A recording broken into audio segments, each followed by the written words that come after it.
Hey everyone.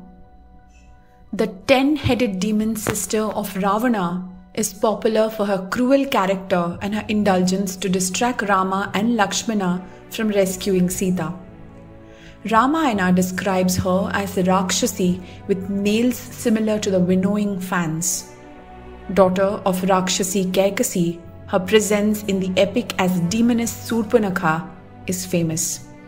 Today, let's know about a woman who was either a dreadful demoness or a wronged damsel, Surpanakha. Let's start the video, but before that, please don't forget to subscribe to the channel and like this video.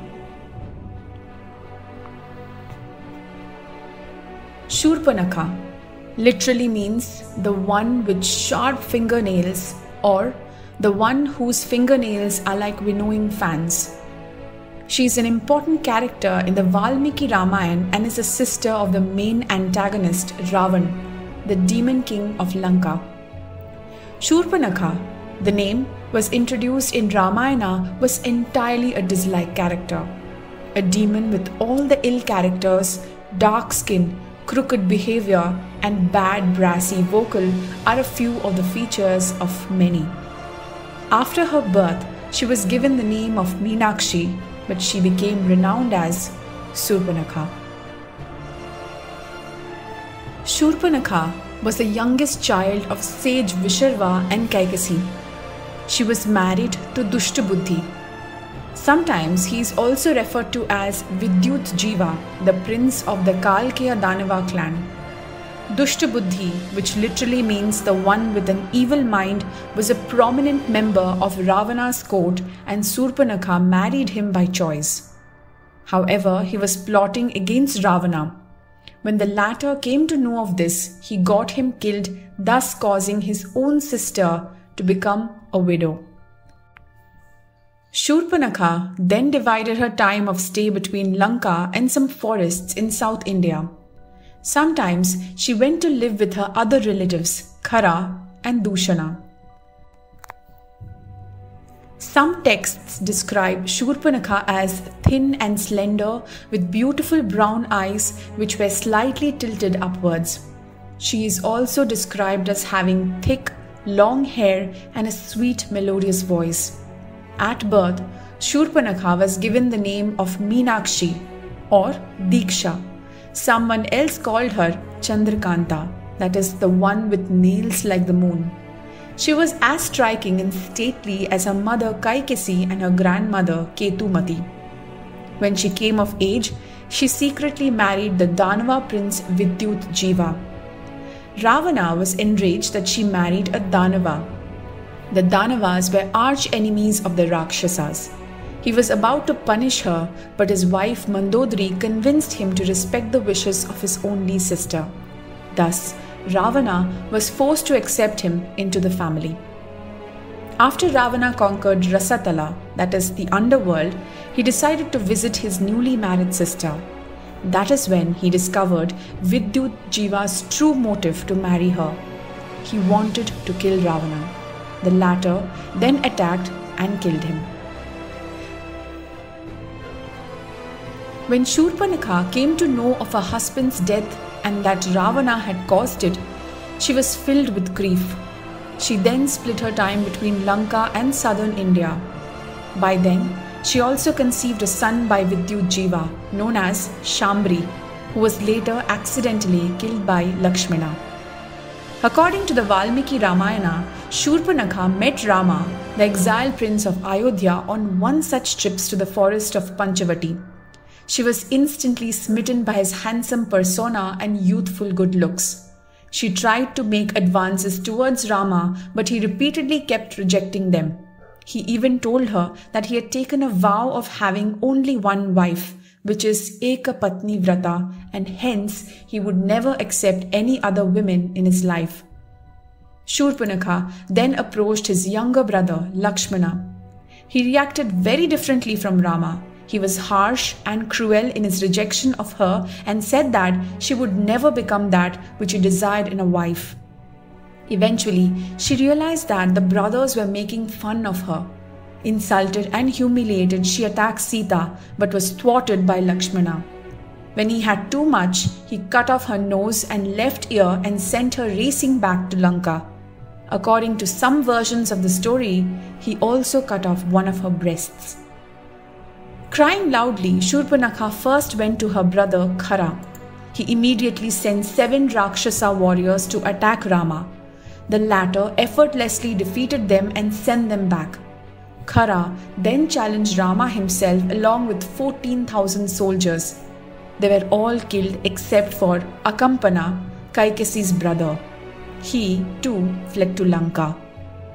Surpanakha then went to Ravana's court and related the entire story. She also convinced him to abduct and wed Sita. Akampana too played a vital role in instigating Ravana to abduct Sita and make her his own. The only one who was against this was Vibhishana, Ravana's other brother. Ravana called him a traitor and, ignoring his warnings, proceeded to take Sita. Ravana's abducting of Sita, also his act of killing Jatayu, the divine vulture, triggered the war between Rama and Ravana. After many days of battle, Ravana was killed at the hands of Rama. As per some legends, Sita and Surpanakha eventually forgave each other after the war and even managed to become friends. The Valmiki Ramayana does not speak of Surpanakha after the war. However, it is generally believed that she continued to live in Lanka after Vibhishana ascended the throne as king of Lanka. It is said that a few years later, she and her half-sister Kumbhini perished at sea. Some versions of the Ramayana state that Surpanakha had no real romantic interest in either Rama or Lakshmana. She was still seething about the fact that Ravana had killed her husband and so instigated him, knowing well that he would fight against Rama and eventually be killed at his hands. Rama had killed both her grandmother, the terrible Tadaka, and her uncle, Subahu. She was aware that Ravana would be no match for Rama, and so she patiently plotted for months together and hatched a plan to get him killed. Yet another version narrates that Surpanakha was a beauty beyond compare. She had a crush when she saw Lakshmana in Panchavati at that time. She was not aware that he was married. When she approached him, he got offended and in extreme and rather unnecessary rage, he cut off her nose, thus rendering her ugly for life. After spending years in solitude, she finally found peace within herself and recreated her original beauty in an enchantingly beautiful garden which Sita happened to stumble upon much later during her own exile at Valmiki's ashrama. Surpanakha was indeed one of the central characters of the Ramayana. Valmiki himself stated that had there been no Kaikeyi and no Surpanakha, the Ramayana would not have existed. She was a catalyst who set into motion the chain of events that led to the destruction of Ravana. She, therefore, is considered to be the driving force behind the Rama-Ravana war. However, there is also another story.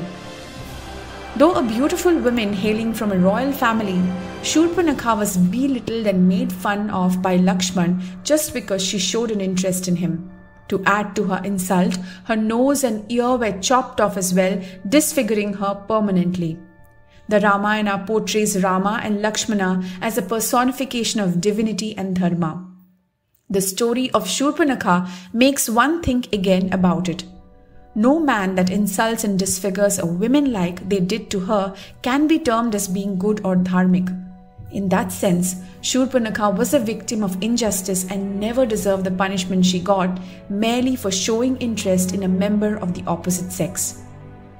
On seeing Rama, she was instantly smitten by him and wanted to marry him. But then, which woman would not want that? She then approached Lakshmana only on Rama's recommendation. At that time, she was not aware that the brothers were only tossing her around and were cruelly having fun at her expense. When she realized what was happening, she felt deeply insulted and angry. Several scholars state that Surpanakha was in fact a wronged woman. Had Rama and Lakshmana calmly reasoned with her, she would probably have understood their point of view and would even have decided to leave the matter alone. But their act of insulting her and severing parts of her body was unforgivable, especially for Kshatriyas of their stature. She was a strong-willed independent woman who dared to approach a man and tell him that she liked him. That should actually be looked at as a virtue and is not something to be made fun of. Surpanakha always felt that she was living under the shadow of her highly dominating brother Ravana. It was like she never allowed to have a mind of her own. He would order her to do something and she simply had to do it. Over the years, this created a deep resentment towards him. He had tried to interfere and stop her even when she wished to marry Vidyut Jiva, the love of her life. It was only because of Mandodari's recommendation that she could finally marry him. Ravana's slaying of her husband was the last straw for her. She was seething with rage when she came to know how Vidyut Jiva died. She desperately wanted revenge, but being a helpless widow, she could do nothing on her own. She also felt lonely and disrespected at Lanka, and that is why she often spent time away from the palace and in the forests where she found more peace. She was well aware that no ordinary mortal or beast could cause even the slightest of harm to Ravana. It could need someone extraordinary and divine to destroy him. Knowing that only Rama could do this, she plotted to instigate Ravana against Rama. Surpanakha has been described and portrayed differently in different versions of the Ramayana. Valmiki's Ramayana states that she was a Ghoramukhi, that is, ugly-faced, pot-bellied, cross-eyed, and had oversized breasts. Further, it says that she had thinning, brown hair and a grating voice which had no hint of softness or femininity in it. This version also describes her as evil-minded with a heart full of wickedness. On the other hand, Tamil poet Kamban has a different perspective of Surpanakha in his Kamba Ramayanam. He describes her as a strikingly beautiful woman with long, lustrous hair, fish-shaped eyes. That is why she was given the name Meenakshi at birth, a slender form and a magnetic and bewitching personality. She also wielded magical powers and could assume any form at will. As per the Kamba Ramayanam, she put all these powers to good use when she initially approached Rama with her proposal. Rama, however, realized how she actually was and decided to play her for a while before finally rejecting her. As per the Brahma Vaivarta Purana, Surpanakha later visited the holy lake of Pushkara and prayed to Lord Brahma that she should marry Rama in her next birth. Accordingly, she was born as Kubja in her next birth. She was a hunchbacked woman who married Lord Krishna, the next incarnation of Sri Mahavishnu. According to an excerpt from Devdutt Patnayak's Sita, an illustrated retelling of the Ramayana, Sita met Surpanakha much later in her life when she herself was in exile in Valmiki's ashram. At that time, Lakshmana had abandoned the pregnant Sita in the forest on Rama's orders. This in spite of the fact that she had proved her chastity by undergoing the Agni Pariksha for having stayed so long in Ravana's palace. According to the Uttara Ramayana, after Rama's Pattabhishekam, that is the coronation ceremony, some people in Ayodhya were still doubting Sita's purity and were wondering who the father of a child could be. Rama heard them discussing the matter and decided that it was in his kingdom's best interest to let Sita go from there, so that no one would doubt his integrity and adherence to his duty as king. He, however, did not have the courage to face Sita and tell her that she should leave the palace. Hence, he asked a reluctant Lakshmana to accompany her till the forest and then abandon her there. Sita, who was in immense grief, sat under a berry tree. That was when she found Surpanakha, filled with hatred, was gloating and laughing at her. She said that they rejected Sita just as they rejected her. Now Sita was stripped of her status just as she was stripped of her beauty. Though deeply hurt by the Rakshasi's words, Sita found the strength to smile at her and offered her a berry. She told Surpanakha that the berries were sweet, as sweet as the ones in Mandodari's garden, and urged her to have some. Sita's gentleness surprised Surpanakha. She had hoped to inflict pain on the former, but she was obviously growing beyond the pain. She realized that she had to stop the cycle of hatred and had to start loving herself before expecting anyone to love her in return. That was the only way that she could find peace with herself. Still affected by the negativity and hatred inside her, Surpanakha argued that she had been denied justice. Sita advised her to leave the past behind her and start living in the present. She also told her to let bygones be bygones and forgive everything that everyone had done to her. Sita continued with her stand, saying that she should not get trapped and be a victim of her own need for revenge. She stated that several Ramas and Ravanas would come and go, and that millions of people would be born and would die, but life and nature would still continue to exist as it always did. She said that it was the reason why I preferred to be here in the dense forest in the midst of Mother Nature. Sita's demeanor and her advice impressed Surpanakha. She realized that in order to see change outside, she first had to change inside. She picked up the berry offered by Sita. It tasted sweet. It was the sweetest thing she ever tasted. She ate another one and smiled at Sita. With that, Surpanakha let go of all her past sufferings, negativity and hatred and started to feel truly beautiful again. She giggled happily and playfully, challenged to a race to the stream. Off the ladies went, genuinely joyous and feeling at peace with themselves and with the world around them. The tale of Surpanakha has a hidden meaning that all of us can learn from. Her character shows us that nothing and no one is absolutely good or bad as we define things from our limited experience of life. Rather, everything and everyone has shades of grey that we must learn to accept. Looking at her story from a different angle and being empathetic towards her, one would probably discover that Surpanakha was not at all that terrible as she is projected to be. There was probably one side of her that was hapless, helpless, downtrodden and frustrated. She too probably was a victim of circumstances just like Sita was. Maybe that is why the two women eventually forgave each other and became friends for life.